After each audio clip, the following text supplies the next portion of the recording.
that the soul is the act of a physical body which has life potentially. Therefore the soul is to the body as a form of matter. But the body has a substantial form by which it is a body. Therefore some other substantial form in the body precedes the soul. Obj. 2. Further, man moves himself as every animal does. Now everything that moves itself is divided into two parts, of which one moves, and the other is moved, as the philosopher proves, Phys. 8:5. But the part which moves is the soul. Therefore the other part must be such that it can be moved. But primary matter cannot be moved, Phys. v. 1, since it is a being only potentially, indeed everything that is moved is a body. Therefore in man and in every animal there must be another substantial form, by which the body is constituted. Obj. 3. Further, the order of forms depends on their relation to primary matter, for before and after apply by comparison to some beginning. Therefore if there were not in man some other substantial form besides the rational soul, and if this were to inhere immediately to primary matter, it would follow that it ranks among the most imperfect forms which inhere to matter immediately. Obj. 4. Further, the human body is a mixed body. Now mingling does not result from matter alone, for then we should have mere corruption. Therefore the forms of the elements must remain in a mixed body, and these are substantial forms. Therefore in the human body there are other substantial forms besides the intellectual soul. On the contrary, of one thing there is but one substantial being. But the substantial form gives substantial being. Therefore of one thing there is but one substantial form. But the soul is the substantial form of man. Therefore it is impossible for there to be in man another substantial form besides the intellectual soul. I answer that, if we suppose that the intellectual soul is not united to the body as its form, but only as its motor, as the Platonists maintain, it would necessarily follow that in man there is another substantial form, by which the body is established in its being as movable by the soul. If, however, the intellectual soul be united to the body as its substantial form, as we have said above, a.1, it is impossible for another substantial form besides the intellectual soul to be found in man. In order to make this evident, we must consider that the substantial form differs from the accidental form in this, that the accidental form does not make a thing to be simply, but to be such, as heat does not make a thing to be simply, but only to be hot. Therefore by the coming of the accidental form a thing is not said to be made or generated simply, but to be made such, or to be in some particular condition. And in like manner, when an accidental form is removed, a thing is said to be corrupted, not simply, but relatively. Now the substantial form gives being simply, therefore by its coming a thing is said to be generated simply, and by its removal to be corrupted simply. For this reason, the old natural philosophers, who held that primary matter was some actual being, for instance, fire or air, or something of that sort, maintained that nothing is generated simply, or corrupted simply, and stated that every becoming is nothing but an alteration, as we read, Phys. I.4.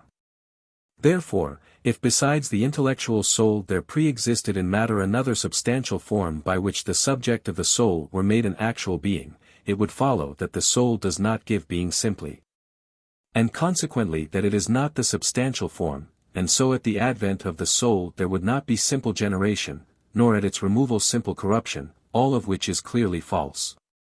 Whence we must conclude, that there is no other substantial form in man besides the intellectual soul, and that the soul, as it virtually contains the sensitive and nutritive souls, so does it virtually contain all inferior forms, and itself alone does whatever the imperfect forms do in other things. The same is to be said of the sensitive soul in brute animals, and of the nutritive soul in plants, and universally of all more perfect forms with regard to the imperfect. Reply Obj. 1. Aristotle does not say that the soul is the act of a body only, but the act of a physical organic body which has life potentially, and that this potentiality does not reject the soul. Whence it is clear that when the soul is called the act, the soul itself is included,